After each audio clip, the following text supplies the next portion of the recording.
Younger age में शुरू हो गया है। और आपको ये सुन के हैरानी होगी, डायबिटीज कैपिटल है इंडिया, पूरे वर्ल्ड में नंबर 1 है हमें भी डायबिटीज। तरीके से अपना जीवन शैली मेंटेन कर सकते हैं, जिससे कि बहुत सारे रोग सिर्फ इसी से ही, मतलब नैसर्गिक तरीके से, देखिए, ठीक तरह से सोना, ठीक तरह से खाना, ठीक तरह से अपना जीवन शैली मेंटेन करना, यही नेचुरोपैथी है। एक पेशेंट आए थे, उनको डायबिटीज़ की वजह से उनका टो है, पैरों में जो उनका उंगली है, उसको निकालना पड़ा था सर्जिकली, और उसके बाद हील नहीं हो रहा था। डायबिटीज जितना मैं सोचती थी उससे कहीं ज़्यादा डेंजरस है। बहुत साइलेंट किलर इसीलिए बोलते हैं। हाँ। जय हिंद, नमस्कार, सत श्री अकाल। मैं हूं आपके साथ आपकी एंकर और आपकी होस्ट प्रीति। जैसे कि आप जानते हैं कि हमारी इस हेल्थ शाला में हम आपके लिए कुछ एक्सपर्ट डॉक्टर्स लेकर आते हैं जो बात करते हैं कुछ ऐसी डिजीज के बारे में, कुछ ऐसे लाइफस्टाइल के बारे में जिन्हें अपनाकर आप कुछ ऐसी डिजीज से बच सकते हैं जो आपकी लाइफ के लिए बहुत ज्यादा घातक है। तो आज के हमारे इस एपिसोड में हम बात करने जा रहे हैं डायबिटीज की। देखिए, आपके घर में या आपके घर के आसपास कोई ना कोई डायबिटीज का पेशेंट जरूर होगा और आपने कहते हुए जरूर सुना होगा, अरे भाई डायबिटीज हो गई है मुझे, तो ये तो कभी सही नहीं होने वाली है। तो ये एपिसोड आपके लिए और आपके उस फ्रेंड के लिए है जो ये कहता है कि डायबिटीज सही नहीं हो सकती। तो आज के इस पूरे एपिसोड में हम बात करेंगे कि नेचुरोपैथी के हेल्प से आप डायबिटीज से कैसे निजात पा सकते हैं। आज हमारे साथ बात करने के लिए स्टूडियो में हैं स्वामी विवेकानंद सुभारती यूनिवर्सिटी के institute of naturopathy and yogic science के प्रिंसिपल अभय शंकर गौड़ा जी। सर, आपका बहुत बहुत स्वागत है हमारे इस प्रोग्राम में। जय हिंद। थैंक यू सर, सबसे पहले मैं आपसे यही जानना चाहूंगी, डायबिटीज एक हॉट टॉपिक हो गया है। हर किसी के घर में या किसी ना किसी का कोई फ्रेंड डायबिटीज से ग्रस्त जरूर है, लेकिन कुछ लोग ऐसे भी हैं जिनको डायबिटीज है, चक्कर भी आ रहे हैं, वॉशरूम जाने में भी प्रॉब्लम हो रही है, लेकिन वो डायबिटीज टेस्ट कराने नहीं जाते, चेकअप नहीं कराते।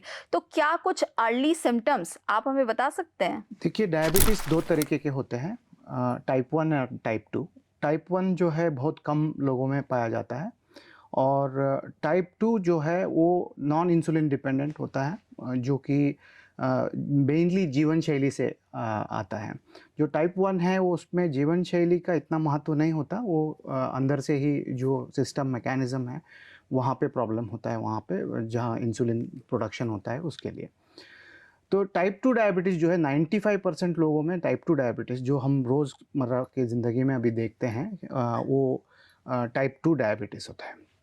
टाइप 2 डायबिटीज़ में जो सिम्टम्स हैं वो ज़्यादा बार बार भूख लगना, बार बार पानी पीने का मन होना, बार बार टॉयलेट जाने के लिए ये होता है। फिर किसी को काम करते करते, चलते हुए टायर्ड हो जाना जल्दी, कब चक्कर वक्कर आते हैं, लेकिन वो बहुत ज़्यादा जब शुगर हो जाता है या बहुत कम हो जाता है शुगर लेवल्स बॉडी में, वो कॉमन सिम्टम नहीं है।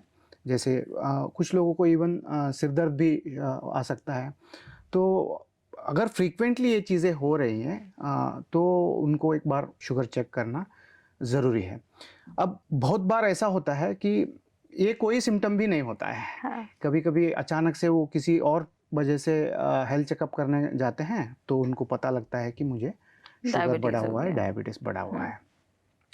अब जब पता लगता है तो ये इतना कॉमन हो गया है कि लोग इससे डरते नहीं हैं।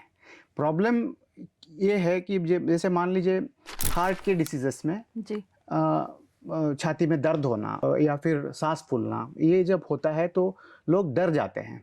बट डायबिटीज़ में ऐसा कुछ डरने वाली चीज़ें नहीं होती। वो अंदर से जो डैमेज कर रहा है वो तो करता ही रहेगा अंदर, लेकिन बाहर कुछ पता नहीं लगता ऐसे। तो इस वजह से लोग उसको ज़्यादा सीरियसली नहीं लेते, और जो सीरियसली लेते हैं वो उसको वापस नॉर्मलाइज कर सकते हैं, वो शुगर लेवल्स को नॉर्मलाइज कर सकते हैं। सर, जैसे आपने बताया कि शुगर लेवल हाई भी हो जाता है और लो भी हो जाता है, तो आप उसके बारे में थोड़ा डिटेल में बताएंगे? देखिए, शुगर लो होना नॉर्मल इंसानों में बहुत कम होता है, अनलेस एंड अनटिल वो बहुत दिनों तक कुछ खाया ही नहीं या ऐसा कुछ है। बट अदरवाइज जो डायबिटिक्स होते हैं उनमें ये जो शुगर मेटाबॉलिज्म करने का एक क्षमता होता है वो ऊपर नीचे हुआ होता है, तो उनको हो सकता है हाइपोग्लाइसीमिया, यानी कि शुगर कम होने का भी प्रॉब्लम्स होते हैं। अगर वो बार बार खाना नहीं मिला उनको या बहुत देर तक खाना नहीं मिला या ज़्यादा कुछ एक्सर्शन हो गया तो शुगर लो होने के चांसेस होते हैं। ओके सर, हाई शुगर की जब हम बात करते हैं तो मतलब आजकल लाइफस्टाइल कुछ ऐसा हो गया कि हम ना समय से सो रहे हैं ना समय से जाग रहे हैं और एक्सरसाइज की तरफ तो ध्यान ही नहीं दे रहे हैं, सब लोग मोबाइल पे लगे हुए हैं अपने। तो ये लाइफस्टाइल डिसऑर्डर जो है वो डायबिटीज को कितना इफेक्ट कर रहा है? देखिए बेसिकली डायबिटीज़ जो है ये लाइफस्टाइल डिसऑर्डर ही है। पुराने ज़माने के लोगों में अगर आप देखें तो लोग फिजिकल एक्सरसाइज बहुत करते थे जी और स्ट्रेस लेवल इतना ज़्यादा नहीं रहता। सर, स्ट्रेस जो है वो डायबिटीज को कितना ट्रिगर करता है? स्ट्रेस एक बहुत ही इम्पॉर्टेंट फैक्टर है डायबिटीज़ को ट्रिगर भी करने के लिए और बाद में उसका शुगर लेवल जो कम करने का क्षमता है वो भी स्ट्रेस के वजह से कंटिन्यूसली अगर स्ट्रेस हो किसी को तो वो स्लोअर कर देता है उसको। अब स्ट्रेस है क्या? पहले तो हमें जानना होगा कि जी सब लोग बोलते हैं मैं टेंशन में हूँ, स्ट्रेस में मैं भी हूँ। टेंशन में हूँ। टेंशन तो मुझे हो रही है आपके आंसर्स देने के लिए। अच्छा, तो स्ट्रेस होता क्या है? सिर्फ पुराने ज़माने में मान लीजिए एक जंगल में कोई शेर आ गया जी या सांप आ गया, तो उसको देखते ही हमारे बॉडी में कुछ जो रिएक्शंस होते हैं उसको स्ट्रेस रिस्पॉन्स बोलते हैं। जैसे कि हार्ट बीट ज़्यादा हो जाना, सांस फूलना क्योंकि बॉडी को ऑक्सीजन ज़्यादा चाहिए तो सांस तेज़ी से लेते हैं। फिर जो भूख का ये सेंसेशन है वो चला जाता है या ब्लड सर्कुलेशन इम्प्रूव होके बंदा या तो फाइट के लिए या फिर फ्लाइट के लिए यानी कि भाग जाने के लिए या तो फाइट करेगा वो सांप से हो गया या टाइगर से हो गया या फिर वो वहाँ से भाग जाएगा। अब दोनों के लिए ये सब चेंजेस अंदर से ज़रूरी है। जो मसल्स के लिए ज़्यादा ग्लूकोज चाहिए होगा तो ब्लड सर्कुलेशन ज़्यादा, ऑक्सीजन चाहिए होगा तो ऑक्सीजन मसल्स की तरफ बढ़ने के लिए ब्लड सर्कुलेशन जब ज़्यादा होगा तो ये सब चेंजेस होंगे। प्यूपिल्स बड़े हो जाने क्योंकि कम लाइट्स में भी उसको दिखना चाहिए। तो ये सब स्ट्रेस रिस्पॉन्स बोलते हैं, इसको सिंपैथेटिक रिस्पॉन्स बोलते हैं। और वैसे ही जब ये होता है तो कॉर्टिज़ोल एक हमारे हार्मोन है बॉडी में वो प्रोड्यूस होता है। ये कॉर्टिज़ोल जो है ये सब चेंजेस करवाता है और इस वजह से हम एक्टिव हो जाते हैं बेसिकली। बट इसका जो कॉर्टिज़ोल है ये बहुत धीरे धीरे बॉडी से कम होता है। तो मान लीजिए कभी ऐसे एक बार हो गया तो उसके बाद उसका धीरे धीरे वो कॉर्टिज़ोल का जो बैड इफ़ेक्ट्स है वो धीरे धीरे चले जाएंगे। लेकिन आज की दुनिया में आप अगर देखेंगे शेर हमारे पास हर 5 मिनट में एक है। या तो घर में बीवी की तरह शेर बैठी है या घर ऑफिस में बॉस की तरह बैठे हैं या हो सकता है बच्चे ही शेर हैं हमारे लिए या जो रोज़ ऑफिस में जाने के लिए हमें स्ट्रेस होता है जो टाइम से जाना है और वो ये सब चीज़ें जो हैं सारे ही स्ट्रेसफुल हैं। और वही वाला रिएक्शन जो टाइगर के आने यानी शेर के आने वक्त होता है वही वाला रिएक्शन इस स्ट्रेस में भी होगा। बिल्कुल, क्योंकि बॉडी को तो पता नहीं है या शेर है या बीवी है। सर तो, लेकिन ये आपकी बात सुन के ना हो सकता है घर पे भाभी से झगड़ा हो जाए आपका। नहीं उसके सामने भी ऐसे ही बोलता रहता हूँ मैं तो इसीलिए आई मीन और लाइव जाते हुए भी बोल सकता हूँ। तो क्या होता है कि जब ये स्ट्रेस रिएक्शन होता है तो ये बॉडी पे इफेक्ट करता है। जैसे सेल्स पे जब इफेक्ट करेगा तो हाइपरटेंशन, डायबिटीज जैसे लाइफस्टाइल डिसऑर्डर्स जो हैं वो अपने आप अंदर आई मीन प्रोड्यूस होना शुरू हो जाता है। जब ये कंटिन्यूस स्ट्रेस होगा तो वो बॉडी पे डेफिनेटली इफेक्ट करता है और उस वजह से डायबिटीज में भी वही है। और most of the lifestyle disorders में stress is a very important factor. अब ये नहीं कि सिर्फ स्ट्रेस से ही हो रहा है बट बाकी फैक्टर्स भी है। जैसे और एक एग्जांपल दे दूं मैं आपको कि पुराने ज़माने में फिजिकल एक्सरसाइज यानी कि एक लाइफ क्या बोलते हैं उसको सस्टेन करने के लिए, ठीक है, मतलब खेती बाड़ी बहुत ज्यादा खेती बाड़ी करते थे या फिर वो जंगल में जाके फल लेके आते थे या बिल्कुल। हंटिंग करते थे। तो बहुत सारा फिजिकल एक्सरसाइज है, उसके साथ वो उस हिसाब से भी खाते हैं। तो जब उनको भूख लगती थी तब वो खाते थे। बिल्कुल। अब वैसा नहीं है, हमारा फिक्स टाइमिंग है, उस टाइम पे खाना है हमें, फिजिकल एक्सरसाइज बिल्कुल नहीं है, ज़्यादातर हम बैठ के काम करते हैं। तो इस वजह से फिजिकल एक्टिविटी भी नहीं है और खाना भी हमारा मतलब हम ऐसे चीज़ें खा रहे हैं जो हेल्दी भी नहीं है और क्वांटिटी भी हमारा रिस्ट्रिक्टेड नहीं है। तो इस वजह से वो भी एक कारण है, लैक ऑफ एक्सरसाइज और सेडेंटरी लाइफस्टाइल बोलते हैं उसको। तो वो भी एक मेन कारण है डायबिटीज जैसे रोगों को पनपते हुए बढ़ाने के लिए। तो देखिए, जैसे सर ने बताया कि स्ट्रेस जो है वो आज के समय में हम हर कोई उसको किसी न किसी तरीके से फेस करता है। तो स्ट्रेस लेना बंद कीजिए, थोड़ा एक्सरसाइज पर फोकस कीजिए, खाइए पिए और फिर देखिए कि आपको ना डायबिटीज़ होगी ना इस तरह की कोई प्रॉब्लम होगी। सर, मैं आपसे ये और जानना चाहूँगी, क्योंकि हम डायबिटीज़ की बात कर रहे हैं, तो क्या डायबिटीज़ जो है वो यंग पीपल्स को ही होती है या एक पर्टिकुलर एज के बाद ही होती है, ऐसा कुछ है? देखिए, जैसे मैं टाइप 1 डायबिटीज़ बोल रहा था, जो इंसुलिन डिपेंडेंट होता है, वो जी। यंगर पॉपुलेशन को होता है। ओके। बट आजकल की लाइफ़स्टाइल इतनी बुरी है कि आजकल तो 25-30 एज में भी होना शुरू हो गया। अदरवाइज़ डायबिटीज़ एक 40 के बाद आने वाला एक रोग है। बट 25-30 में मान लीजिए किसी का वेट बहुत ज़्यादा है, उसको मेटाबॉलिक सिंड्रोम भी बोलते हैं, वेट ज़्यादा है, कोलेस्ट्रॉल ज़्यादा है और बीपी भी बढ़ा हुआ है, तो डायबिटीज़ होने के आशंका जो है वो ज़्यादा हो जाते हैं। जो आजकल का यंग जनरेशन जो है वो एक्सरसाइज के बारे में बिल्कुल सोचता नहीं है। जिम के बारे में सोचता है हाँ, बस। जिम भी सभी लोग नहीं इतना करते ये हैं। नहीं है, एक्टिव फिजिकली एक्टिव नहीं रहते। और आजकल बच्चे भी एक ही बच्चा, 2 ही बच्चे हैं, तो बिल्कुल। बच्चे भी क्या है बड़े लाड़ प्यार से उनको हाँ, पाला जाता है, पैम्पर्ड उनको होते हैं। पैम्पर्ड होते हैं, खिलाते हैं। फिर हम जो जंक फूड खाते हैं, फास्ट फूड खाते हैं, उससे भी ये प्रॉब्लम्स होते हैं, बिकॉज़ बहुत सारे केमिकल्स ऐसे होते हैं उसमें जो बॉडी के लिए अच्छे नहीं हैं। प्लस जो फाइबर कम होता है, मतलब फ्रूट्स और वेजिटेबल्स में फाइबर ज़्यादा होता है, वेजिटेरियन फूड में वो फाइबर कम मिलता है उनको। तो ये जंक फूड और फास्ट फूड खाने से भी ये रोग हो सकते हो हैं। सकता है। तो मैं अभी आपका वो जो क्वेश्चन है कि क्यों, आई मीन एज का फैक्टर है। यस। एज अभी यंगर एज में शुरू हो गया है और आपको ये सुन के हैरानी होगी, डायबिटीज कैपिटल है इंडिया। पूरे वर्ल्ड में नंबर 1 है हमें भी डायबिटीज। तो डायबिटीज एक साइलेंट किलर भी है। ये बहुत ज़रूरी है कि हम ये समझे कि अगर किसी को डायबिटीज़ है, डायबिटीज़ मेलाइटस बोलते हैं इसको, एक और तरह का डायबिटीज़ भी होता है, उसको डायबिटीज़ इंसिपिडस बोलते हैं, हम उसके बारे में अभी बात नहीं करेंगे।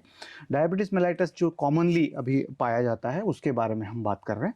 तो ये जो है एक साइलेंट किलर इसलिए है क्योंकि ये various organs of the body, जैसे हार्ट पे भी अफेक्ट कर सकता है, नर्व पे भी अफेक्ट कर सकता है, मसल्स पे भी अफेक्ट कर, जहाँ जहाँ ब्लड पहुँचता है बॉडी में वहाँ सब ये अफेक्ट कर सकता है। क्योंकि इसके जो इफ़ेक्ट्स हैं वो शुगर की कंट्रोल अगर नहीं हुई तो इफ़ेक्ट्स ईच सेल पे हो जाएगा। तो इसको कॉम्प्लिकेशंस ऑफ डायबिटीज़ में डायबिटिक न्यूरोपैथी, रेटिनोपैथी, आँखों के ऊपर हर जगह पे जहाँ पे ब्लड फ्लो है, ब्लड वेसल्स को भी अफेक्ट करता है। इस वजह से डायबिटीज़ बहुत डेंजरस है। डायबिटीज़ जितना मैं सोचती थी उससे कहीं ज़्यादा डेंजरस है। बहुत साइलेंट किलर इसीलिए बोलते हैं हाँ, उसको। क्योंकि डायबिटीज़ के बारे में बस हमने जो सुना है वो यही है कि डायबिटीज़ हो गया तो आइज़ पर कुछ लोगों को बहुत ज़्यादा इफ़ेक्ट हो जाता है उसको कि रेटिनोपैथी कहते हाँ, हैं। कि आँख से दिखाई देना बंद हो गया, या किसी बॉडी में अगर किसी को शुगर लेवल बहुत ज़्यादा हो गया तो उसके बॉडी ऑर्गन जो हैं वो हील भी नहीं कर पाते हैं हील नहीं कई कर, बार। जैसे छोटा सा वुंड हो गया या कट हो गया, चोट लग गई, तो वो हील नहीं होते और ज़्यादा इन्फेक्शन होने के चांसेस होते हैं, इम्यूनिटी कम हो जाता है, न्यूरोपैथी यानी कि नर्व्स को अफेक्ट करता है। वैसे ही हर बॉडी को, आई मीन किडनीज को अफेक्ट करता है, लिवर को अफेक्ट करता है, हर बॉडी पार्ट को वो अफेक्ट कर सकता है। तो भाई देखिए, अगर आपको लग रहा है ना, थोड़े से भी लक्षण आपको डायबिटीज़ के लग रहे हैं, तो प्लीज़ अपने डॉक्टर के पास चले जाइए। हमारा मोटिव आपको डराना नहीं है, सुभारती वेलनेस की बात करता है और हम सिर्फ़ आपको जागरूक करना चाहते हैं ताकि आप हँसते-मुस्कुराते अपनी फैमिली के बीच में प्यार से रह सकें।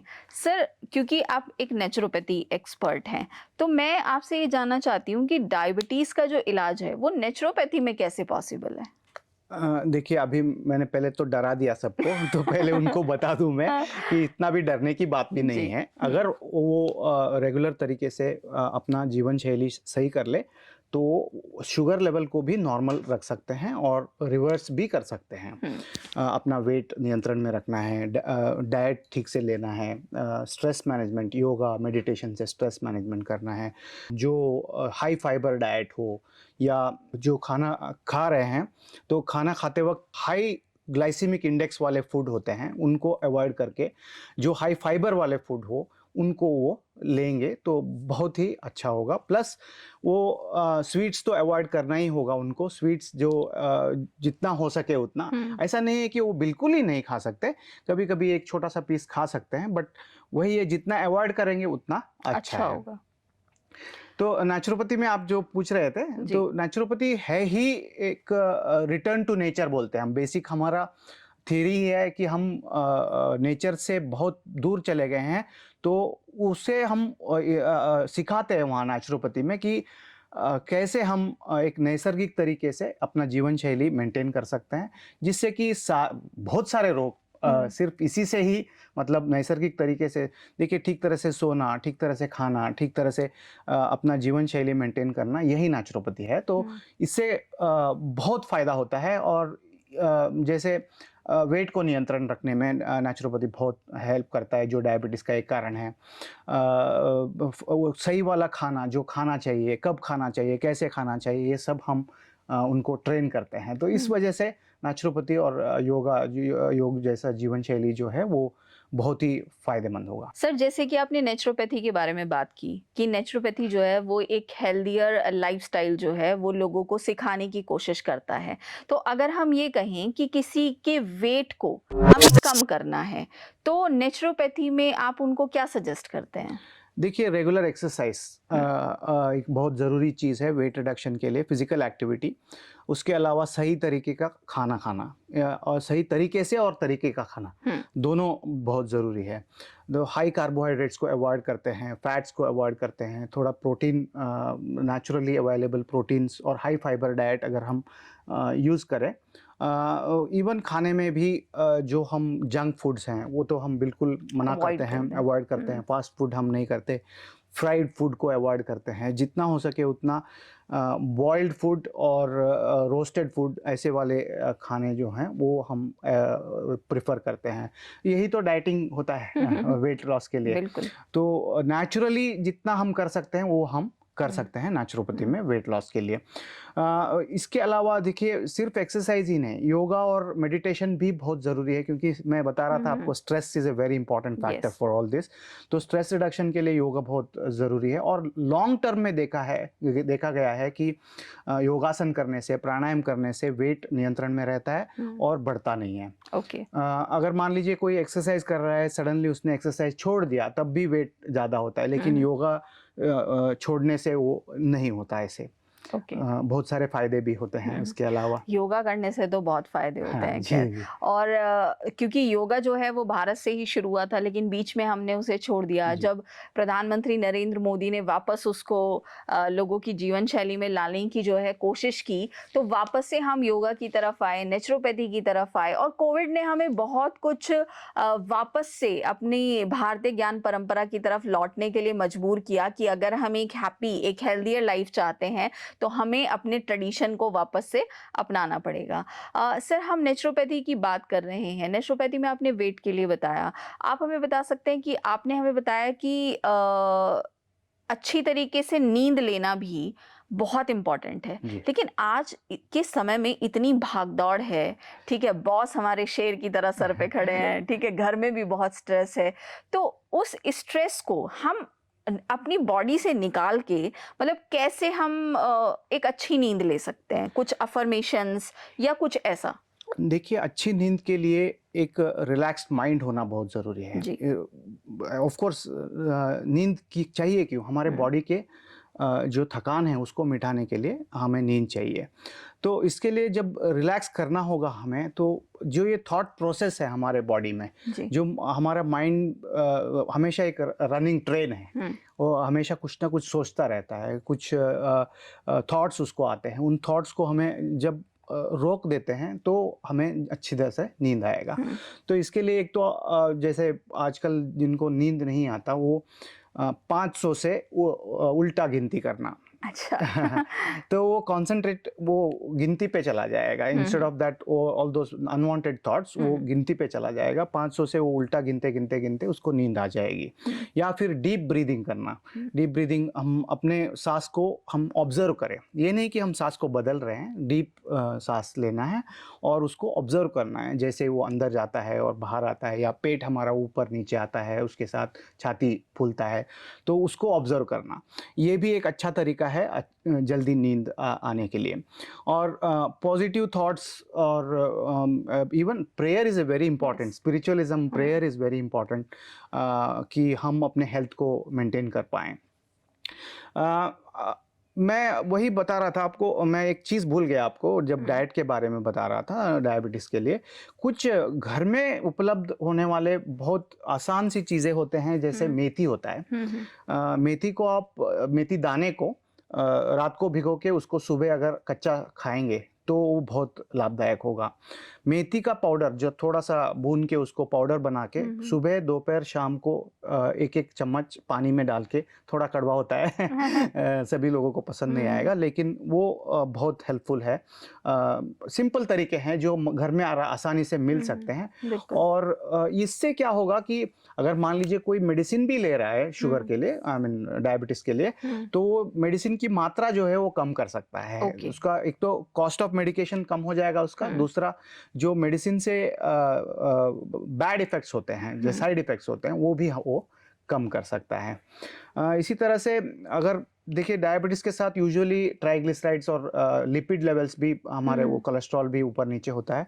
तो गार्लिक, जी, लहसुन? लहसुन होता है ना, हुँ, लहसुन का एक कली रोज़ अगर सुबह हुँ, उसको कच्चा चबा के उसका रस ये कर ले, तो उससे कोलेस्ट्रॉल और ट्राइग्लिसराइड्स बहुत कम हो जाते हैं। तो हुँ, ये सिंपल से तरीके होते हैं जो हुँ, हम और भी हैं बहुत सारी चीज़ें जो, हाँ, देखिए, यूजुअली अगर डायबिटीज़ है तो 1 हफ्ते से 15 दिन तक हमारे यहाँ आके रहते हैं, हुँ, तो रोज़ एक-एक टेक्निक उनको सिखाते हैं। उसके अलावा जैसे मसाज थेरेपी है, हुँ, हाइड्रोथेरेपी है, जो हमारा 100 बेड का नेचुरोपैथी योगा सेटअप है यहाँ पे सुभारती में, उसमें एकदम अत्याधुनिक नेचुरोपैथी और योगा का जो सेटअप है हमारा, उससे हम ट्रीटमेंट्स देते हैं। जैसे हमारे पास कोलॉन हाइड्रोथेरेपी है, हुँ, जैकुज़ीज़ हैं, हुँ, अंडर वाटर मसाजेस हैं, बहुत वैराइटीज़ के मसाज हैं, पंचकर्मा है, योग चिकित्सा है। देखिए, नॉर्मल योगा जो करते हैं वो अलग चीज़ है। जी, योग चिकित्सा बोल के स्पेसिफिकली स्पेसिफिक डिसीजेस के लिए रिसर्च प्रूवन योगा प्रैक्टिसेस हैं।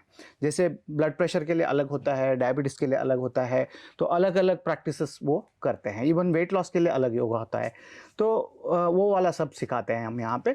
तो इसके लिए थोड़ा ऐसे मतलब एक दिन में ये सीखने वाली चीज़ें हाँ, नहीं हैं। हम इट्स अ उसके बारे में बात प्रोसेस। तो कर सकते हैं, लोगों हाँ, को पता चला हुँ, सकते हैं, लेकिन करके वो प्रैक्टिकली जब देखेंगे तभी हुँ, उनको फ़ायदा होगा। हुँ। सर जैसे अभी आपने बताया कि सुभारती यूनिवर्सिटी में 100 बेड का नेचुरोपैथी हॉस्पिटल है और वहाँ पर डिफरेंट टाइप की थेरेपीज़ एंड जो मॉडर्न मशीनरी है वो वहाँ पर अवेलेबल है। जी। तो आप थोड़ा बताएँगे कि मतलब नेचुरोपैथी जो है वो यहाँ कब शुरू किया गया और इसके अलावा क्या-क्या फैसिलिटीज़ जो हैं वो आप पेशेंट्स को प्रोवाइड कर रहे हैं? जी, बेसिकली 2011 में हमारा कॉलेज और हॉस्पिटल स्टार्ट हुआ। हुँ, हॉस्पिटल एक ओपीडी की तरह शुरू हुआ था। अब हमारे पास आईपीडी यानी कि इन पेशेंट डिपार्टमेंट जो इन हाउस है, जहाँ पे वीआईपी रूम्स भी हैं, जी। स्पेशल वार्ड्स भी हैं, सेमी स्पेशल वार्ड्स भी हैं, जनरल वार्ड भी है। वहाँ पे एक अपना नेचुरोपैथी डाइट सेंटर भी है। वहीं पे उनके लिए खाने के लिए वहीं पे व्यवस्था हो जाएगा, डाइनिंग हॉल्स भी हैं। उसके अलावा जो हमारे डॉक्टर्स हैं सारे एमडी, नेचुरोपैथी एमडी और योगा एमडी के डॉक्टर्स हैं हमारे पास, न्यूट्रिशन के भी एमडी डॉक्टर्स हैं। तो ये सब लोग मिलके एक बहुत बड़ा टीम भी है हमारा, बिकॉज 100 बेड का नेचुरोपैथी सेटअप मतलब सिर्फ एक एलोपैथी सेटअप की तरह नहीं होता है। एकदम मतलब रिलैक्सिंग होगा, बहुत ही हाइजीनिक और व्हाट यू कॉल सिस्टमैटिक तरीके से हम, क्योंकि हमारा टीचिंग हॉस्पिटल भी है। ये टीचिंग हॉस्पिटल हमारा कॉलेज है जिसमें 5.5 साल का BNYS डिग्री जो है हमारा, जो नेचुरोपैथी और योगा का bachelor in naturopathy and yogic sciences बोल के हम 5.5 साल का मेडिकल डिग्री देते हैं, आयुष के तहत आता है। उसके अलावा 3 साल का MD कोर्सेज भी हैं हमारे पास, योगा में है, नेचुरोपैथी में है, न्यूट्रिशन डायटेटिक्स में है, आक्यूपंक्चर में है। तो इस वजह से ये टीचिंग हॉस्पिटल होने के कारण ये बहुत ही सिस्टमैटिक तरीके से हमें उसे मेंटेन करना पड़ता है, क्योंकि हमें बच्चों को सिखाना है कि कैसे हम एक मॉडल नेचुरोपैथी हॉस्पिटल होता है। मीन सेंटर ऑफ एक्सीलेंस हम कैसे हो सकते हैं, उसके लिए भी एक बहुत बड़ी प्रैक्टिस आप लोगों को करनी पड़ती होगी, बहुत मेहनत। सर, आपने 100 बेड का हॉस्पिटल आपके पास अवेलेबल है ट्रीट करने के लिए पेशेंट्स को, क्योंकि आपने बताया कि मतलब जो हम नेचुरोपैथी में एक्सरसाइज कराते हैं, योगा कराते हैं, और फूड भी बहुत एक इम्पॉर्टेंट रोल प्ले करता है। तो आपका जो नेचुरोपैथी सेंटर है वहाँ पर आप फूड के लिए फिर कैसे मैनेज करते हैं? देखिए, जैसे कि मैंने आपको कहा कि जीवन शैली को हम टोटली बदलते हैं, तो एक रूटीन है पेशेंट के लिए जो हमारे यहाँ आते हैं। हम पेशेंट से ज़्यादा उनको साधक भी बोल सकते हैं, जो साधना करने आते हैं। वो सुबह उनका उठने का एक स्पेसिफिक टाइम होता है, उसके उठने के बाद उनको योगिक क्रियास कराते हैं, योगा प्रैक्टिसेस कराते हैं, फिर उनको एक जूस मिलता है, ब्रेकफास्ट मिलता है टाइम पे, सब कुछ टाइम पे होगा उनका। फिर बीच में जैसे मैं बता रहा था आपको, मसाज है, बाकी वेरियस ट्रीटमेंट्स है। फॉर एग्जांपल अगर जोड़ों का दर्द है तो डायबिटीज़ भी है और जोड़ों का दर्द भी है मान लीजिए, तो जोड़ों का दर्द के लिए कुछ अलग ट्रीटमेंट होते हैं, तो उनको कर सकते हैं। आक्यूपंक्चर करते हैं, ओजोन थेरेपी है हमारे पास, ऐसे मिट्टी की चिकित्सा भी है। तो ऐसे बहुत सारे ट्रीटमेंट्स होते हैं। ट्रीटमेंट्स होने के बाद उनका जो खाने का व्यवस्था आपने पूछा, हमारे पास 100 लोगों को बिठा के खाना खिलाने के, जैसे एक रेस्टोरेंट का ये होता है ना, वैसे डाइनिंग रूम भी है। एक हमारा एक किचन भी है जहाँ एकदम नेचुरल तरीके से और स्वच्छ तरीके से उसको हम खाना बनाते हैं। हमारे वो स्पेशलाइज्ड कुक्स भी हैं उसके लिए, जो न्यूट्रिशन की हिसाब से जो उसको देख के एक प्रिस्क्राइब डाइट होता है। ये नहीं कि हमने सभी को एक ही तरह के खाना खिला देते हैं। जो डायबिटिक होता है उसको अलग खाना खिलाएंगे, जो हाइपरटेंसिव होता है उसको अलग खाना खिलाएंगे। तो अलग अलग न्यूट्रिशनल वैल्यूज जो देख के हम खाना खिलाएंगे वो वाला होता है।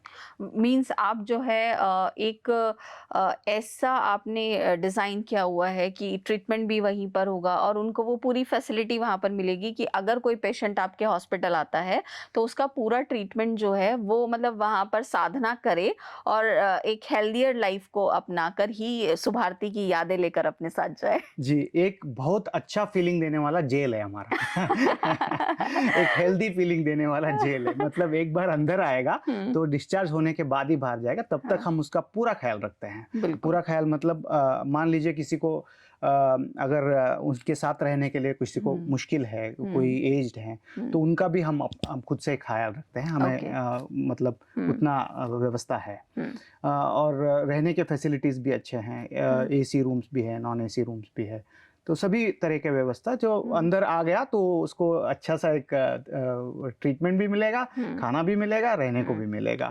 मीन्स ये है कि जो भी आपको डिसीज हुई है, जो भी आपके साथ प्रॉब्लम है, उनको हम नेचुरोपैथी के साथ जो है उन डिसीज से निजात पा सकते हैं। जी सर, क्योंकि हम डायबिटीज़ की बात कर रहे हैं, अब डायबिटीज़ जब जिसको बहुत हाई लेवल की डायबिटीज़ हो जाती है तो वो एलोपैथी में जाने की ज़्यादा कोशिश करता है। उसको लगता है कि एलोपैथी मुझे बचा सकती है, इंसुलिन ही मुझे बचा सकता है। तो क्या नेचुरोपैथी में ट्रीटमेंट अवेलेबल है कि हम किसी सीवियर केस को भी थोड़ा बिलो पर लेकर आ सकें? देखिए, नेचुरोपैथी एक ऐसा सिस्टम है, नेचुरोपैथी हो गया या योगा थेरेपी हो गया, एक ऐसा सिस्टम है जो किसी भी दूसरे मेडिकल फील्ड से वो जुड़ के जा सकता है।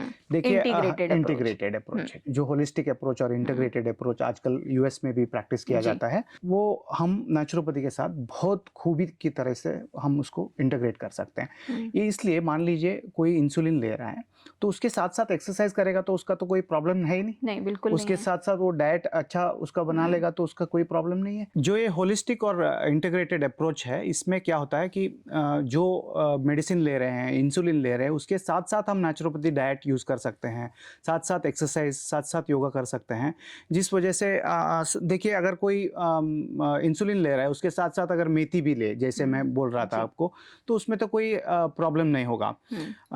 तो इसको साथ साथ करेंगे तो मेडिकेशन का जो अमाउंट है, जो डोसेज है, वो डोसेज को हम कम कर सकते हैं।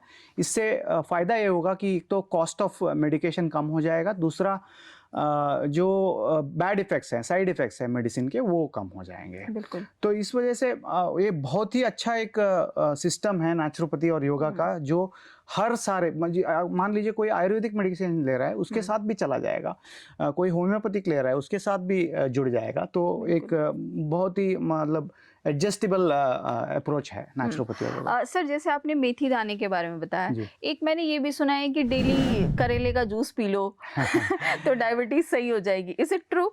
देखो, सही किसी चीज से नहीं होगा, थोड़ा कंट्रोल हो जाएगा। ओके। ये सारे साथ में चाहिए, ऐसा नहीं है कि कोई एक ऐसा जादुई चीज है जो इस एक खाने से उसका सही हो जाएगा, डायबिटीज सही हो जाएगा। उसके साथ साथ उसका जीवन शैली, जैसे हम नींद के बारे में बात कर रहे थे, नींद भी उनका सही होना पड़ेगा, एक्सरसाइज करना पड़ेगा।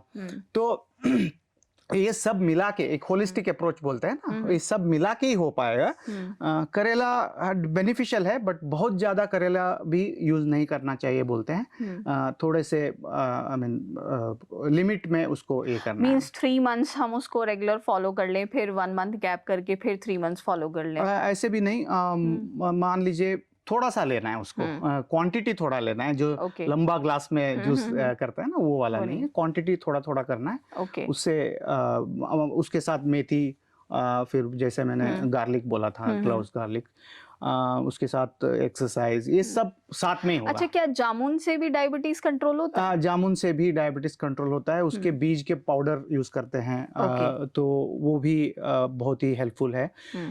जामुन के पत्तों से पाउडर करके उसको भी यूज करते हैं। बट देन देखिए, ये सब रेगुलरली करना पड़ेगा, ये नहीं कि एक बार कर दिया फिर बाद में हमने उसको छोड़ दिया, ये नहीं होगा।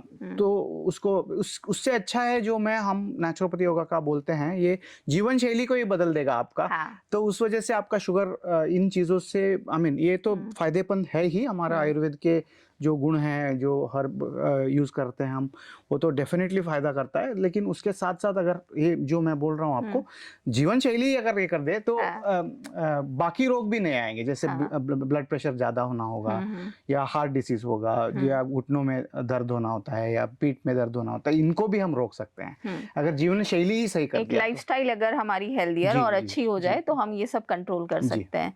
और सर, क्योंकि हम एक्सरसाइज की, एक हेल्दियर लाइफ की बात कर रहे हैं, तो मैंने मतलब एक बार सुना था, हमारे एक नॉन थे, उनको डायबिटीज हो गया था, तो उन्होंने अपनी लाइफस्टाइल में ये शामिल कर लिया कि वो 2 आवर्स वॉक करते थे जी। और 6 मंथ बाद न केवल उनका जो वेट था वो कंट्रोल हो गया, बल्कि उनकी जो डायबिटीज का जो लेवल था वो भी बहुत कम हो गया था। तो जो वॉक होती है, क्या वॉक करने से, या अगर हम स्टेयर्स चढ़ लें उतर लें, क्योंकि हम बहुत ज़्यादा समय आज के बिजी शेड्यूल में नहीं निकाल पाते, तो अगर हम अपने ऑफिस जा रहे हैं तो हम स्टेयर्स अप डाउन कर लें, तो क्या उसका इफेक्ट पड़ेगा?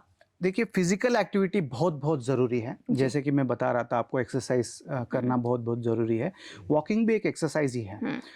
इससे क्या होगा, जो बॉडी में इंसुलिन रेजिस्टेंस बोल के एक प्रॉब्लम होता है, इंसुलिन रेजिस्टेंस यानी कि ब्लड में शुगर है लेकिन वो सेल्स उससे यूटिलाइज नहीं कर पा रहे हैं। इंसुलिन क्या करता है, इंसुलिन एक कार की तरह है, वो टैक्सी की तरह है, वो ग्लूकोज को ले जाके सेल्स को देता है। और ग्लूकोज क्या है, ग्लूकोज जैसे हम खाना खा रहे हैं तो सेल्स के लिए ग्लूकोज खाना है। ओके। वो जो आई मीन जो हम खाना जो भी खाते हैं उसमें से ग्लूकोज बाहर आके वो सेल्स को पहुंचाना इंसुलिन का काम है। एक जगह से वो सेल्स को वहां तक पहुंचा रहा है लेके जाके। अब अगर हम फिजिकल एक्टिविटी नहीं करते हैं तो इंसुलिन रेजिस्टेंस आ जाता है। इस इंसुलिन रेजिस्टेंस को कम करने के लिए एक्सरसाइज बहुत जरूरी है, और एक्सरसाइज करने से शुगर जो है वो बर्न होगा। शुगर जैसे मतलब ग्लूकोज तो एक फ्यूल है हमारे लिए, जैसे पेट्रोल है। जितना गाड़ी ज्यादा चलाओगे उतना पेट्रोल खत्म होगा। बिल्कुल। तो उस ग्लूकोज को हमें खत्म करने के लिए एक्सरसाइज करना पड़ेगा। तो ये है रिलेशन एक्सरसाइज, इंसुलिन रेजिस्टेंस और ग्लूकोज को कैसे कम कर सकते हैं। और डेफिनेटली आप तो जानते ही हैं कि वेट लॉस के लिए एक्सरसाइज बहुत ही जरूरी है। तो वॉकिंग करने से वो इसीलिए उनका वेट भी कम हो गया होगा और शुगर भी कंट्रोल हो गया उनका। सर, शुगर की जब हम बात करते हैं, कुछ लोगों को जेनेटिक्स भी हो जाता है जिसकी वजह से 25 और 30 की एज में लोगों को शुगर जो है वो डायग्नोज हो जाता है।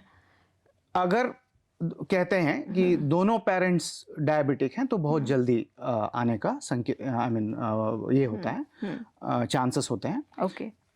बट जो भी वो जल्दी आए या लेट आए या जेनेटिकली आए या नॉन जेनेटिकली, करना तो उनको यही पड़ेगा। हाँ, मतलब जो ऑप्शन है, जो उसका इलाज है वो यही है कि आपको एक अपनी जो लाइफस्टाइल है वो बहुत अच्छी करनी पड़ेगी। और मेरे को जेनेटिकली आने वाला है बोल के अगर वो रिलैक्स करके रहेंगे तो नहीं हो सकता। उसके लिए उसको मैनेज करने के लिए एक्सरसाइज, डाइट और लाइफस्टाइल ये बहुत ही जरूरी है। मीन्स अगर जेनेटिक है भी तो भी आप उसको कंट्रोल कर सकते हैं। हाँ, नेचुरोपैथी की हेल्प से।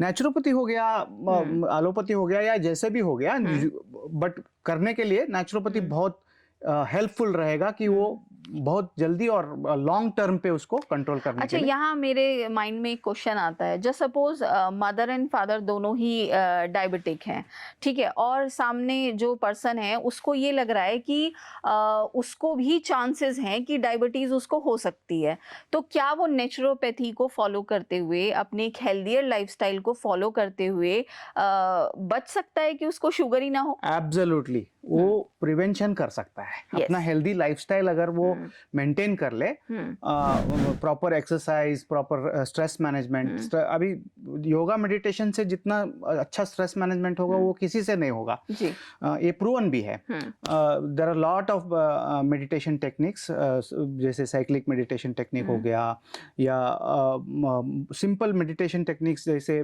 ब्रीदिंग टेक्निक्स हो गए हैं। ये सब करने से स्ट्रेस मैनेजमेंट होता है, तो डेफिनेटली वो प्रिवेंट कर सकता है। मतलब या एटलीस्ट मैं प्रिवेंट की एक और परिभाषा है, उसको डिले कर सकता है। मान लीजिए उसको 30 साल में आने वाला था, वो हो सकता है 35 में आ जाए, 40 में आ जाए, और हो भी सकता है कि उसको हो ही ना डायबिटीज। सर, एक क्वेश्चन मेरे माइंड में ये और आता है, कई बार ऐसा होता है कि जब फीमेल प्रेग्नेंट होती हैं तो उनको उनका जो शुगर है वो बढ़ जाता है, उनको इंसुलिन लेना पड़ता है, तो क्या जो बच्चा है उसको आगे जाके डायबिटीज हो सकता है? देखिए, इसको जेस्टेशनल डायबिटीज बोलते हैं। जेस्टेशनल डायबिटीज एक टेम्पररी सिचुएशन होता है, क्योंकि बॉडी मेटाबॉलिज्म जो प्रेगनेंसी में जो चेंजेस होते हैं उस वजह से, हार्मोनल चेंजेस की वजह से जेस्टेशनल डायबिटीज हो जाता है। मतलब जेस्टेशन मतलब प्रेगनेंसी के वक्त होने वाला डायबिटीज।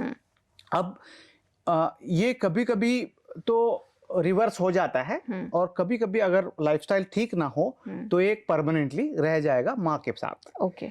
और बच्चे को ये होना ना होना जरूरी नहीं है। बच्चे को लॉन्ग टर्म पे वही है, अगर वो अपना हेल्दी लाइफस्टाइल, सॉरी मैं बार बार वही बोल रहा हूँ, मैं स्ट्रेस इसलिए कर रहा हूँ क्योंकि आज के समय की रिक्वायरमेंट है, और इसके अलावा कोई और चारा नहीं है कि हमें हेल्दी रहने के लिए, लॉन्ग टर्म के लिए। क्योंकि एक अच्छा डॉक्टर वही होता है जो अपने पेशेंट को पहले से ही जागरूक कर दे कि भाई देखो, एक अच्छी लाइफस्टाइल अपना लो तो आपको जरूरत ही नहीं पड़ेगी कि आपको डॉक्टर के पास जो है वो जाना पड़े। और हम जो सुभारती यूनिवर्सिटी है, आई थिंक वो भी यही बात करता है कि हम उन्नत भारत की बात करें और लोगों को एक हेल्दियर लाइफ प्रोवाइड करने की बात करें। शायद इसी कॉन्सेप्ट के साथ नेचुरोपैथी एंड योगा भी सुभारती यूनिवर्सिटी में स्टार्ट किया गया। जी, हमारे पास एक वेलनेस सेंटर भी है। हम ना कि आई मीन रोगग्रस्त जो हैं उनको तो हम हेल्प करते हैं, हाँ। लेकिन बिना डिसीज के भी वो वेलनेस सेंटर में कोई भी स्टाफ हो गया, फैकल्टी हो गया या स्टूडेंट हो गया या बाहर के लोग जाके वहाँ पे कैसे हम बिना रोग के रहें वो सीख सकते हैं। बिल्कुल। और जिनको अगर मान लीजिए कोई टेंशन से डिप्रेशन हो गया, एंजाइटी हो गया, ऐसे लोगों को भी बहुत अच्छा ट्रीटमेंट देते हैं। सर डायबिटीज़ की जब हम बात करते हैं तो डॉक्टर्स जो हैं वो जनरली ये सजेस्ट करते हैं कि आपको गेहूँ नहीं खाना और पोटैटोज़ नहीं खाने हैं। तो मतलब बिना रोटी के इंडियन कैसे रह सकते हैं? चावल नहीं खाने हैं तो खाएं क्या फिर? बेसिकली आपको ये समझना होगा कि हमारे इंडिया में, भारत देश में गेहूं कहाँ से आया, राइस कहाँ से आया। हाँ। आप एक ग्रीन रेवोल्यूशन के बारे में जानते होंगे। बिल्कुल बिल्कुल। ग्रीन रेवोल्यूशन में ये सब प्रमोट किए गए और इंडिया में आया। ना राइस हमारा है, ना गेहूं हमारा है, ना मक्का हमारा है। मक्के दी रोटी और ये पंजाबी फूड है, no it is not. Because of the green revolution ये आया। हमारे बेसिक जो हमारे देश के धान्य हैं उसको मिलेट्स बोलते हैं। यस। जैसे बाजरा हो गया, रागी हो गया, ये सब जो 8-10 वैरायटी के जो मिलेट्स हैं, ये हमारे देश के। अगर मिलेट्स कोई अपना ले अपने जिंदगी में तो उसको डायबिटीज होने के कम लक्षण होंगे और वो प्रिवेंट भी कर सकता है और ब्लड शुगर लेवल को वो मेंटेन भी कर सकता है। क्योंकि जैसे ये गेहूं है, राइस है, राइस में हाई ग्लाइसेमिक इंडेक्स होता है, तो उस वजह से वो अच्छा नहीं है। पोटैटोज में भी बहुत सारा स्टार्च होता है, वो हाई ग्लाइसेमिक इंडेक्स फूड कहलाता है, तो इसीलिए वो अच्छा नहीं है। गेहूं में ग्लूटेन होता है, जो ग्लूटेन जो है वो इवन एक और प्रॉब्लम है, वाइट पॉइजन्स बोलते हैं। जैसे मैदा हो गया, हाँ, सॉल्ट हो गया, शुगर हो गया, ये सब वाइट पॉइजन्स है, ये भी अच्छे नहीं है सारे। शुगर तो हम गुड़ खा लें, शक्कर खा लें। गुड़ खा सकते हैं, हाँ। वो यानी बेटर ऑप्शन है वो। अच्छा, अगर किसी को शुगर है, मतलब किसी को डायबिटीज है, तो उसका मीठा खाने का मन है, तो वो शुगर ना खा के अगर शक्कर और गुड़ ले ले तो डेफिनेटली खा सकता है, लेकिन सब लिमिट में। लिमिट में। वो कुछ भी लिमिट के बाहर चला गया तो हेल्थ के लिए अच्छा नहीं है। ना कम होना चाहिए ना ज्यादा होना चाहिए। एक बैलेंस्ड डाइट अच्छी नहीं होती। Balanced diet. हाँ सर, क्या आप कोई एक ऐसा लाइव एग्जाम्पल जो आपने नेचुरोपैथी हॉस्पिटल में देखा हो हमारे साथ शेयर कर पाएंगे कि आपने किस एक मतलब क्या कहें कि एक पेशेंट आपके पास जो है वो बहुत हाई लेवल डायबिटीज के साथ आया और जब आपने उसको नेचुरोपैथी ट्रीटमेंट दिया तो काफी हद तक उसकी जो सेहत थी वो अच्छी हो गई? मैं एक ऐसा एग्जांपल, अभी हाल ही में एक पेशेंट आए थे, उनको डायबिटीज की वजह से उनका टो है, पैरों में जो उनका उंगली है उसको निकालना पड़ा था सर्जिकली, और उसके बाद हील नहीं हो रहा था। हील इसलिए नहीं हो रहा था क्योंकि उसका शुगर कंट्रोल नहीं हो रहा था। हमारे यहाँ वो 21 दिन रहा।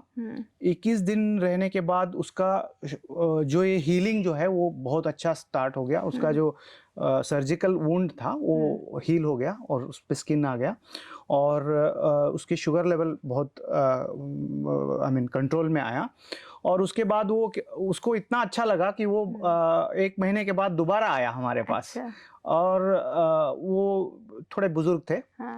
वो आके उन्होंने इतना मतलब इसका पब्लिसिटी कर दिया कि 4-5 लोगों को और बुला के ले आए। वो अपना जो इस एज में जो डायबिटीज होता है या किसी को कुछ पीठ दर्द हो गया या नेक पेन हो गया, जैसे भी वो सबको लेके आ गए और हमें मतलब पेशेंट पीड़ वो खुद ही कर रहे हैं हमारे बिना ऐड के। मतलब एक जो है माउथ पब्लिसिटी हो गई जस्ट बिकॉज ऑफ कि आपका जो हॉस्पिटल है उसने अपने पेशेंट को अपने फैमिली मेंबर की तरह ट्रीट किया और उनको पूरी तरीके से समझाया कि वो कैसे अपनी लाइफ हेल्दियर बना सकते हैं। और देखिए जब हम किसी की लाइफ को सेव करते हैं ना तो मतलब पेशेंट अपने डॉक्टर के पास ना बिल्कुल जाएगा ही जाएगा। हमने ये देखा है कि नेचुरोपैथी और योगा में जो बहुत सारे लोग इधर उधर भटक के इस डॉक्टर उस डॉक्टर के पास जाके फिर वो आते हैं हमारे पास। वो इतने सारे रिपोर्ट्स होते हैं उनके पास। कभी कभी तो हमें आधा दिन लग जाता है सारे रिपोर्ट्स पढ़ने में, क्योंकि जब तक हम नहीं समझेंगे क्या क्या हुआ था उसकी ज़िंदगी में हेल्थ की तरफ से, तो हम बहुत मतलब अंधेरे में रहते हैं। तो सारा रिपोर्ट्स हम पढ़ के समझ के फिर उससे डिस्कस करके उसका जीवन शैली कैसा है, उसका खान पीन कैसा है, हम जरा नॉर्मल कंसल्टेशन नहीं होता, थोड़ा ज़्यादा बोलते हैं हम पेशेंट से और पेशेंट को समझते हैं। तो उसके लिए टाइम बहुत ज़्यादा लेते हैं कंसल्टेशन के लिए। उसके बाद जब हम पूरा उसका समझ ले तब हम उसको अच्छी तरह ट्रीटमेंट दे पाएंगे। तो ये सब जानने के बाद उसको हम जब थेरेपी देते हैं तो उसका ऑलमोस्ट एक मतलब पूरा उसका जो कुंडली है हमारे हाथ में होता है, तो हमें सब कुछ पता होता है। हेल्थ कुंडली है वो आपके हाथ में होती है। तो वो क्या खाता है क्या नहीं खाता, मतलब सब कुछ हमें पता लग जाता है, तो ज़्यादा आसान हो जाता है हमें। उसके इवन वो कितने बजे सोता है क्या सब कुछ पता होता है, कितना पानी पीता है। ये मतलब इतना डेप्थ में जाते हैं हम। सर अभी आपने जैसे पानी की बात की, तो जो डायबिटीज वाले पेशेंट हैं उनको पानी ज्यादा पीना चाहिए या कंट्रोल वाटर लेना चाहिए? देखिए कोई भी हो, एक नॉर्मल पर्सन 2 से 2.5 लीटर पानी पीना तो बहुत ही मैंडेटरी है। अगर उसका डायबिटीज कंट्रोल रहता है तो 2 से 2.5 लीटर पानी उसका पीना बनता है जी। अगर कंट्रोल नहीं है तो अपने आप ही उसको ज़्यादा पीना पड़ेगा, क्योंकि शुगर जब ज़्यादा होता है तो मैंने जैसे पहले ही बोला था आपको, एक सिम्टम है कि ज़्यादा पानी पिलाता है और वो इतना ही ज़्यादा वॉशरूम के लिए जाना पड़ता है उसको। तो इस वजह से पानी ज़्यादा अपने आप हो ही जाएगा, इनटेक अपने आप उसका बढ़ जाएगा, मतलब बॉडी ही डिमांड करेगी कि पानी लेना है। और क्या ज़्यादा पानी पीने से फ़ायदा होता है डायबिटीज़ वाले पेशेंट? नहीं, ऐसे कुछ नहीं है। 2 से 2.5 लीटर जो नॉर्मल पानी पीना होता है उतना ही पीना है। ज़्यादा उसके लिए ज़्यादा मतलब आप ये मत समझिए कि ज़्यादा पानी पिएंगे तो शुगर सारा चला जाएगा। नहीं नहीं, ऐसा नहीं होगा। शुगर को तो बर्न करना ही पड़ेगा, सेल्स ही बर्न करेंगे एक्सरसाइज से। और जैसे डायबिटीज़ कुछ लोगों को बहुत ज़्यादा सीवियर हो जाती है, कुछ लोगों की जो आईज होती हैं उस पर भी इम्पैक्ट जो है वो डायबिटीज़ का आ जाता है। तो ये कौन सी कंडीशन होती है कि डायबिटीज़ जो है वो किसी पेशेंट की बॉडी पार्ट्स को बहुत ज़्यादा इफ़ेक्ट करने लगती है? जो माइक्रो ब्लड वेसल्स होते हैं हमारे बॉडी में, माइक्रो ब्लड वेसल्स को ये अफेक्ट करता है। शुगर अगर हाई हो तो माइक्रो ब्लड वेसल्स यानी कि छोटी छोटी जो रक्तनाल हैं उनको वो अफेक्ट करता है। इस वजह से जैसे आपने कहा आंखों का, उसको डायबिटिक रेटिनोपैथी बोलते हैं। जो हमारा रेटिना है उसमें बहुत छोटे छोटे what you call blood vessels होते हैं। आप देख सकते हैं किसी के आंखों में अगर ये करेंगे तो भी ये वाइट पार्ट में आपको वहाँ दिख जाएंगे। तो वो जो है वो वहाँ पे इफेक्ट करता है, वो वहाँ पे हार्ड होके ब्लड ब्लीडिंग हो जाता है। तो जब ब्लीडिंग हो जाता है तो उसका विजन का फील्ड जो होता है वो ब्लॉक हो जाता है। तो इसीलिए उसको डायबिटिक रेटिनोपैथी बोलते हैं। वैसे ही ये नर्व्स को भी अफेक्ट करता है डायबिटीज, मसल्स को अफेक्ट कर सकता है। मसल्स वेस्टिंग शुरू हो जाएगा। वेस्टिंग मतलब उसका स्ट्रेंथ कम हो जाएगा, उसका बल कम हो जाएगा। क्योंकि ये देखिए एक मेटाबॉलिज्म का डिसीज है ये। जब वो ग्लूकोज सही तरह से बॉडी नहीं ले पा रहा है तो बॉडी क्या करता है, उसको पहले तो फैट मेटाबॉलिज्म करना शुरू कर देता है, फिर प्रोटीन लेना शुरू कर देता है। बॉडी को तो सेल को तो चाहिए ना, एनर्जी चाहिए ना।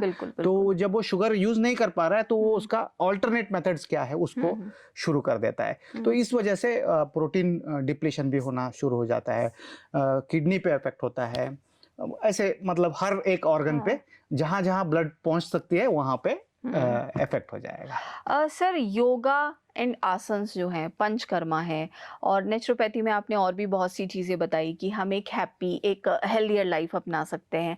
तो कौन कौन से वो योगा हैं जो हम एक हेल्दी लाइफ के लिए अपना सकते हैं? कुछ 2-3 योगा जो आप हमारे व्यूअर्स को बताना चाहें। देखिए व्हाट यू कॉल जो नॉर्मल ब्रीदिंग एक्सरसाइज है, प्राणायाम जो बोलते हैं, एक तरफ से अंदर लेना है, दूसरी तरफ से छोड़ना है, और इस तरफ से लेना है और इस तरफ से, है ना।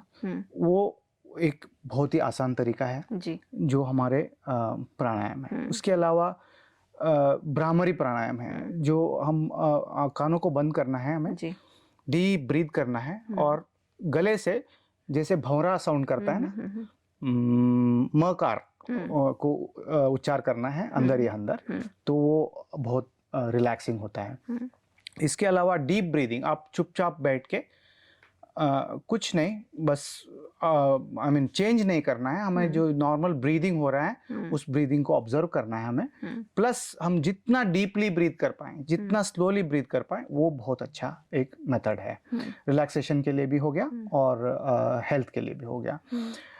इसके अलावा जो आसन आपने पूछे, अगर देखिए आसन भी सारे आसन वैसे अच्छे हैं, हाँ। लेकिन एक फॉरवर्ड बेंडिंग आसन, एक बैकवर्ड बेंडिंग आसन, एक साइडवर्ड बेंडिंग आसन, एक बैठ के फॉरवर्ड बेंडिंग आसन और एक पीछे ये करने वाला, प्लस रिलैक्सेशन के लिए शवासन, मकरासन, ऐसे सिंपल आसन अगर हम कर पाएंगे तो अच्छा रहेगा। लेकिन कुछ डिसीजेस में कुछ आसन करना मना होता है। हाँ। तो एक बार वो किसी का सलाह लेके, एक नेचुरोपैथी योगा BNYS डॉक्टर का सलाह लेके अगर कर देंगे तो उनके लिए बहुत आसान रहेगा। बाद में वो अपने आप घर पे कर सकते हैं, एक बार सलाह ही तो लेना है।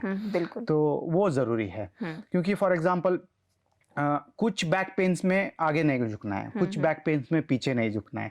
ये डिफरेंशिएट करना एक डॉक्टर को ही पता होगा। बिल्कुल। तो क्योंकि सर हमें कोई भी प्रॉब्लम होती है, यूट्यूब इज आवर डॉक्टर लेकिन वो यूट्यूब पे हम वीडियो देखने के चक्कर में ये भूल जाते हैं कि वास्तव में हमारी बॉडी की रिक्वायरमेंट क्या है और हमें कौन सा आसन और हमें कौन सा योगा करना चाहिए, उस समय हम नहीं देखते हैं। तो मुझे लगता है कि एक एक्सपर्ट से एक बार एडवाइस करने में कोई देखिए, अगर आपको कोई हेल्थ इश्यू नहीं है तो आप जो YouTube में नॉर्मल आसन सिखाते हैं या नॉर्मल योगासन कराते हैं गुरुजी लोग, उसको आप कर सकते हैं, कोई चिंता नहीं है उसमें।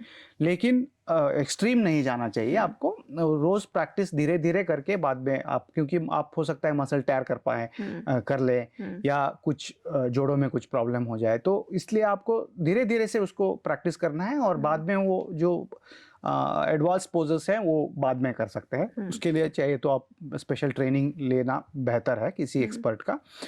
अगर आपको कोई डिसीज है, आपको कोई हेल्थ इशू है, तो एक योगा डॉक्टर को आप सलाह लेके बाद में उसको करना बहुत अच्छा है। बिल्कुल। मतलब हम ये नहीं कह रहे कि YouTube पर हर कोई गलत है, YouTube पे बहुत सारे अच्छे लोग भी हैं। तो बस आप एक बार वेरीफाई कर लें कि जो भी आपको सजेशन मिल रहा है वो सजेशन आपकी हेल्थ को सूट करता है या नहीं करता है। सर लास्ट मेरा एक क्वेश्चन आपसे ये है कि जस्ट सपोज किसी पर्सन को अभी डायग्नोज हुआ कि उसको जो है डायबिटीज है, तो आप उसको 3 इम्पॉर्टेंट सलाह कौन सी देंगे?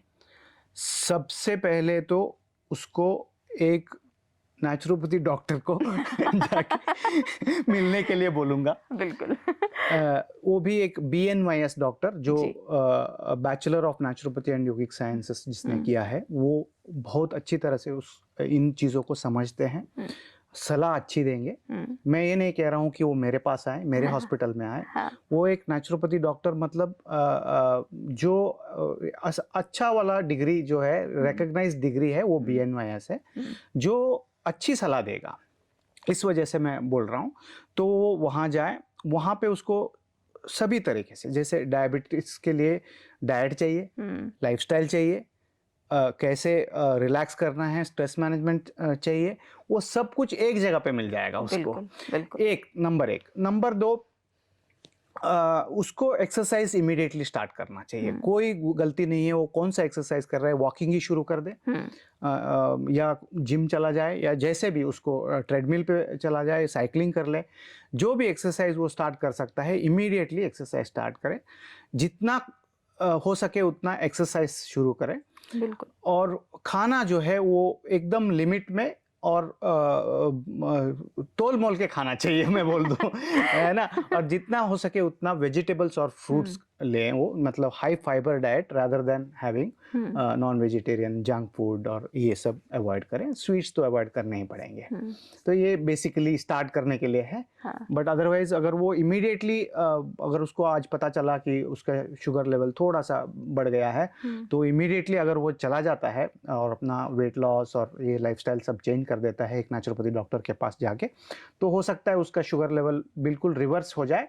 और आई मीन इनिशियल स्टेजेस में मैं बोल रहा हूँ, यस यस बिल्कुल ही रिवर्स हो जाए, और उसको शायद मेडिकेशन की ज़रूरत भी नहीं पड़ेगी। मतलब ये है कि अगर आप एक हेल्दियर लाइफ जो है अगर स्टार्टिंग में ही आप अपना लेते हैं, एक्सरसाइज कर लेते हैं, अपने स्ट्रेस को मैनेज कर लेते हैं, तो आपको मेडिकेशन पर जाने की आवश्यकता पड़ेगी ही बिल्कुल नहीं। ही नहीं पड़ेगी। हम्म हाँ, कभी-कभी ऐसा होता है कि जैसे हम बात कर रहे थे कि टाइप टाइप 1 हम्म डायबिटीज़ है या टाइप 2 डायबिटीज़ है, ये सब देख के फिर हमें हम्म, करना पड़ता है। इसीलिए मैं बोल रहा हूँ डॉक्टर हाँ के पास जाके वो जाने करें, हाँ खुद से मतलब हम्म ये मत करें वो।